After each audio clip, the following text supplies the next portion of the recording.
Welcome to another episode of Successful Living Mindset. And today we're going to talk about how to focus in four areas of your life to shift your life tremendously and expand in abundance and start getting everything as you desire. Many times we ask ourselves, what's going on in my life, or how can I just get to the next level?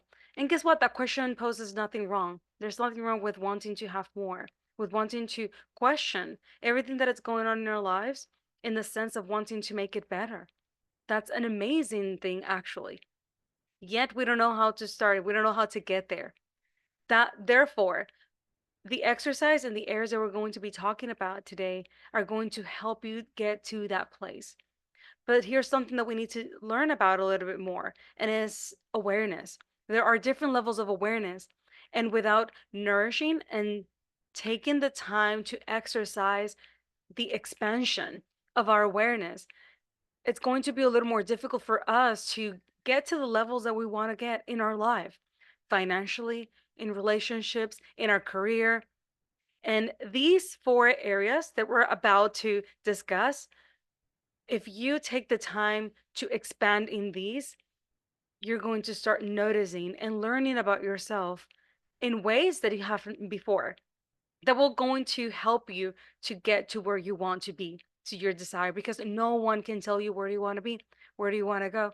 It's up to you to get and to build that connection with yourself. Because here's the thing, since the moment that we're born, we know who we are. We know what we like. We don't hesitate in crying and asking for our parents what is it that we will like, or what is it that if we feel that we're bothering them because they haven't slept, we don't stop to think those things because we're very connected with wanting to speak up when it comes to our needs. However, as we grow up and no one escapes this, we become socialized and we start to learn that not every time and all the time that we would desire something is going to be our way. And no one escapes this. No one escapes this, as I was saying before. However, in that process, we sort of get disconnected with ourselves and we rely on external sources to tell us what is it that we desire, that we need in life in order to feel happy, to feel complete, to feel satisfied. Well, I'm here to tell you that you are the person in charge. So, fair enough, we don't know how to get there. And that's my role. That's what I want to achieve with this episode. And that's the role that I take with my clients. So, how is it that we start on building that pathway to get you to discover the things that you desire for you authentically, to live authentically and true to yourself, and not based on what you feel that it will help you get accepted or acceptance? For many people, having a lot of money, getting the ideal job, having a specific relationship are things that they feel that are going to grant them extreme happiness. And even though these definitely are important in our lives, there if the sole intention of getting into the relationship is to feel that now you have everything that you need, guess what? Then that source, that information that it's telling you that you need to rely on that relationship to feel happy, it's not going to make you happy because you are the only one responsible to getting to that level. So, how can we start? How can we increase our awareness that will help us know ourselves, know what is it that we desire, how to speak up, but we have to know ourselves first. So, one of the things and one of the areas that I encourage my clients to focus on is to pay attention. This is self awareness at its finest. To pay attention on a daily basis what goes on in your mind from the moment that you wake up, stopping and paying attention to what's the conversation? What am I saying to myself? Am I saying that I have to make sure that I get to work on time, that I have to take the kids to a doctor's appointment, that I have to leave the house at a certain time because I want to avoid traffic? And if your mind starts that way on a regular basis, guess what? Of course, you're going to feel stress because you are telling your mind that there are a lot of things that you need to do that you haven't done yet. it's going to trigger scarcity, is going to trigger stress, is going to trigger anxiety. But how can we address that if we don't know that we start our day thinking that way? So that's why before working on any technique, we want to reinforce and strengthen our awareness of these four areas. And the first one is our cognitive processes. What goes on in our mind? What are the conversations that we're regularly having with ourselves or with others? Because even if we're having a conversation with others, that doesn't mean that it doesn't have an impact on us. And here's why. Each word carry its own emotion. All words carry their own emotion. And based on the definition of those words, even if it's formal or informal definition, that's the emotion that it's going to trigger. For example, if I say I have to go to work, it's not going to be experienced in your body the same way that if you say I get to go to work, because I have to implies that I don't want to, yet I don't have any other option. However, when you say I get to go to work, you're using those word choices to help you increase your energy, your mood, because get to means that it's a privilege, that it's something that it's an honor, that's something that not everybody gets a chance to do. That's why it's so important to pay attention to absolutely every single word that we use on a daily basis. Because guess what? After you know how you talk to yourself and you talk to others, you get to have a choice. A choice that you could say whether if you want to continue to endorse those thoughts or words, or if you want to change those thoughts up. And that's one area, the cognitive, the thought process. And the cognitive and the thought process, it's linked to the second area, which is the emotions. Notice how those words make you feel. What are the emotions? If you feel that you're being mistreated is an opinion, that's a belief, that's a thought, it's not an emotion.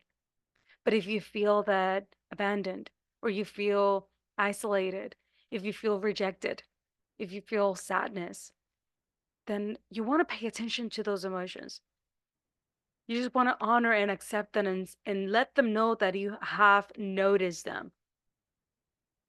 All of these exercises at first will require for you to become the observer. So you will engage in a role of the observer because that way, what we're doing is getting to know ourselves first. You pay attention to your surroundings, to the things, to events, to situations, conversations that makes you feel one way or the other. And after external things to you happen, then you get an opportunity to stop and assess these four areas. Number one, the one that we just mentioned, the thought process. The second one, and it doesn't have to be in this order, the emotions. The third one, how is your body reacting, your physical reactions? Is my heart beating faster? Is my stomach churning? Is my are my shoulders feeling heavy? How is your body reacting? Are my palms sweating? When you know your body, you can regulate it. And this is one of the most difficult part for people because we operate on avoiding and not wanting to ever feel discomfort. And any form of discomfort will cause us to avoid and prevent feeling that way. However, there's so much information when we sit and we just like pay attention to those emotions, to those physical reactions, and to those thought process, which leads us to the fourth one, the behavior ones. What is it that I tend to do whenever this person talks to me in a certain way, whenever this situation happens at my workplace, whenever this other situation happens at my business, when this employee talks to me in a certain way, when my supervisor talks to me in this other way, when you pay attention to your surroundings, to your environment, and you then shift your attention to these four areas, the world becomes your choice. You become the creator because from that place, from that situation, you get to make a choice. Do I keep this person around? Do I put myself in this situation again? Do I get an opportunity to set a boundary? Do I get to self soothe and know what's my limit and seek out for self care? But it all starts from a place of awareness.